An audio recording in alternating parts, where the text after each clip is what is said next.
की एक्सपोस्ट केलेली आहे. जयदेव आपटेने ज्या प्रकारे छत्रपती शिवाजी महाराजांचा पुतळा बांधलेला आहे किंवा बनवलेला आहे, त्यामध्ये त्याने एक खून दाखवलेली आहे आणि त्या संदर्भात त्याच्या मित्राशी एक बोलणं झालेलं आहे. त्या संदर्भात आपण एक्सपोस्ट देखील केलेली आहे. काय नेमकं हे बघा, जयदीप आपटेचं ट्विट आहे हे बघा.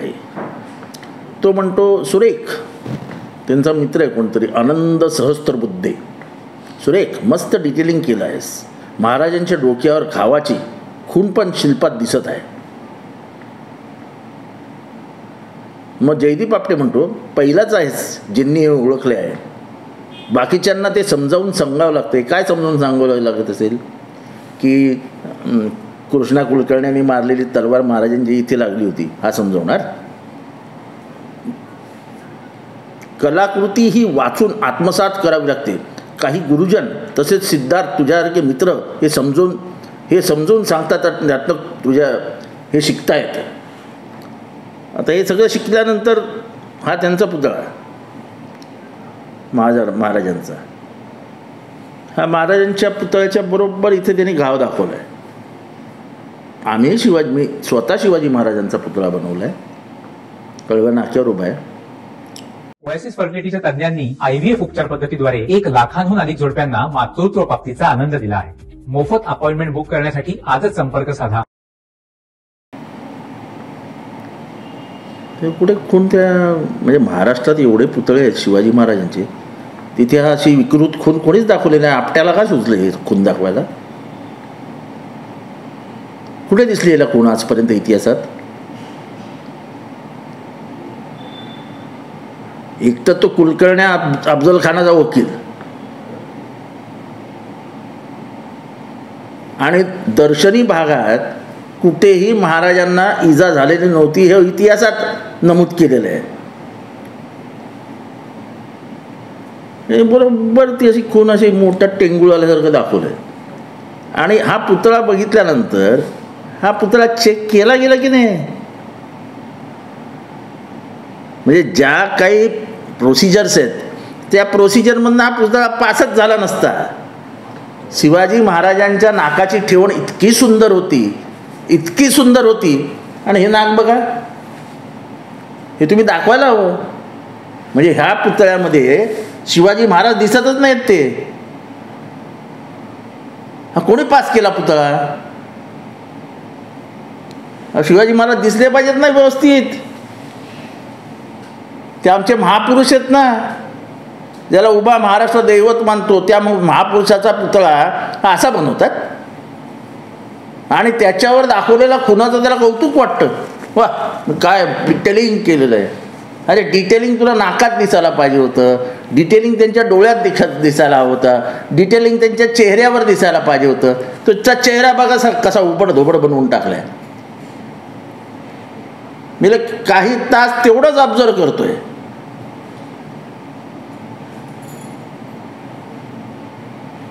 त्यांच्या भुवयाजवळ असं जमा झालेल्या सुरकुत्या. हा काय पुतळा काय मस्करी आहे? म्हणजे non serious attitude of mister Apte. आणि त्याच्या भोवती कोणी जे काही केलं असेल ते, यांना थोडी तरी लाज वाटायला पाहिजे की काय करून ठेवलंय आपण.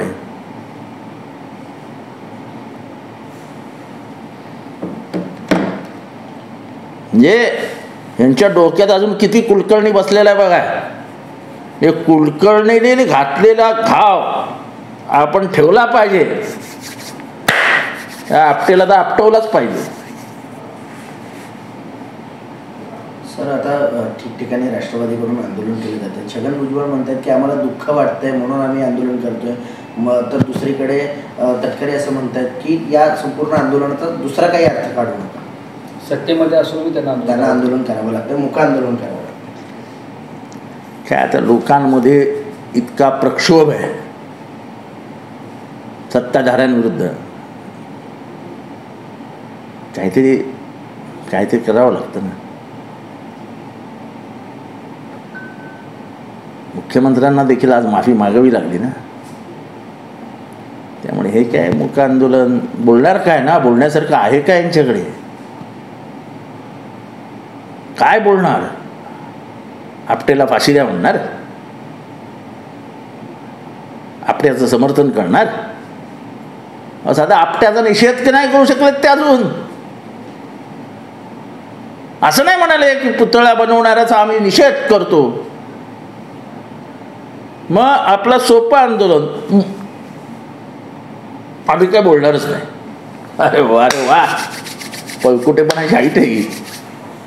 आणि निदान शिवाजी महाराजांविषयी बोलताना तरी सगळं पक्ष भावना वगैरे सगळ्या पक्षविनिमय बाजूला ठेवायचा. अरे या महाराष्ट्राची अस्मिता आहे ती, या महाराष्ट्राची ओळख आहे ती, या महाराष्ट्राचं दैवत आहे ते. त्यातलं मुका आंदोलन करता. नाहीतरी तसेही तुम्ही मुख्यच आहात, स्वतःच्या तत्वांची गद्दारी करणारे. असं आहे की ह्या शासनामध्ये बिचाऱ्या पोलिसांची जी काय अवस्था झालेली आहे, म्हणजे अगदी कमिशनरपासून हवालदारापर्यंत ती अतिशय वाईट. त्यांच्यावर टीका करावी तरी आम्हाला वाईट वाटतं, कारण त्यांच्या बिचाऱ्यांच्या हातातच काय उरलेलं नाही.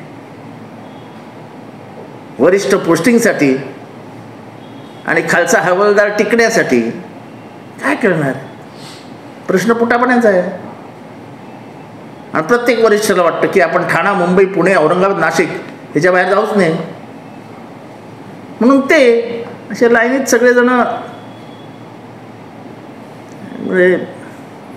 काल देखील राजकोट येथे एक मोठा राडा झाल्याचं पाहायला मिळालं. पुढे नारायण राणे यांच्याकडून म्हणजे आदित्य ठाकरे यांना विरोध करण्यात आला. पोलिसावरती देखील भडकले. माध्यमांचे जे बूम असतात ते देखील त्यांनी खेचलेले पाहायला मिळाले. तसं काय नारायण राणेंचं काय पहिलं प्रकरण आहे? नारायण राणे यांना ब्लड प्रेशरचा मोठा त्रास आहे आणि मग ते प्रेशरमध्ये येतात आणि प्रेशरमध्ये गेल्यावर ते बोलतात. त्याच्यात काय कसं नारायण राणेंकडनं काय फार म्हणजे काय तुम्हाला काय वाटतं की नारायण राणे काय भक्ती संगीत म्हणतील की काय मनाचे श्लोक म्हणतील, काय म्हणतील काय? नारायण राणेंचा मूळ स्वभाव जो आहे तो बदलणार नाही हो. सर पोलिसावरती असं भडकणं कुठेतरी पोलिसाबद्दल वेगळा मेसेज होतो. महाराष्ट्रात जो राजकारण करतो, जो राजकारण पाहतो, त्या प्रत्येकाला माहिती आहे नारायण राणे कसे आहेत आणि काय बोलतात.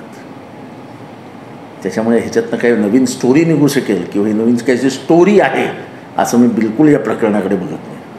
ते नारायण राणे आहेत. सर, राहुल गांधी पुन्हा भारत जोडो यात्रा करणार आहे. त्यांनी एक्स पोस्टवर ट्विट केलेलं आहे. मी काय पोस्ट बघितलेली नाही,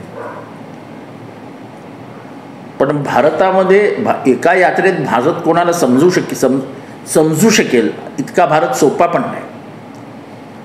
त्यामुळे जर ते दुसरी भारत यात्रा करणार असतील तर मी त्यांचं अभिनंदन करेन. भारत हा कणाकणात समजून घ्यावा लागेल. 5 कोस पे बदले पाणी, 5 कोस पे बदले वाणी. इथे पाण्याची चव 5 कोसा म्हणजे 5 किलोमीटरवर बदलते आणि 5 किलोमीटरवरती भाषा बदलते. इतका समृद्ध भारत, विविधतेचा स्पर्श असलेला भारत आहे. त्यामुळे भारत समजणं एवढं सोपं नाही. अशा 10 यात्रा केल्या राहुल गांधींनी तरी भारत समजणं सोपं नाही. पण 3600 किलोमीटर चालून भारताची यात्रा करणारा राहुल गांधी याचं कौतुक करावं तेवढंच होत आहे. ते ड्रग्ज घेतात, ते दारू पितात, त्यांना नको ती व्यसनं आहेत. सगळ्यांच्या सनसनीत थोबडात मारली त्यांनी आणि काही न बोलता ते ज्या स्पीडने चालायचे ना त्याच्यात लोकांना त्यांच्यावर धावावं लागायचं. मी स्वतः अनुभवलेलं आहे, बघितलेलं आहे. आणि मी आजही सांगतो की या देशामध्ये यात्रा या शब्दाला प्रचंड महत्त्व आहे. प्रचंड.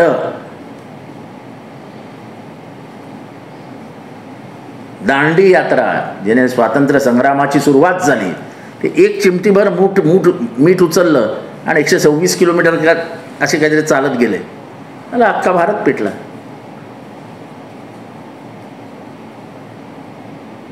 लोकांना चालणं, यात्रा हा त्याग वाटतो. त्याग हा त्यांच्यासाठी केलेला वाटतो आणि म्हणूनच राहुल गांधी यशस्वी झाले. सर, चित्रा वाघ यांनी तुमच्यावरती हल्ला कोण चित्रा वाघ? कौन चित्रवाल? जो शीशे के घर में रहा करते वो दूसरों के घर पर पत्थर नहीं मारा करते. आणि मी दगड उचलणं सोडून दिले.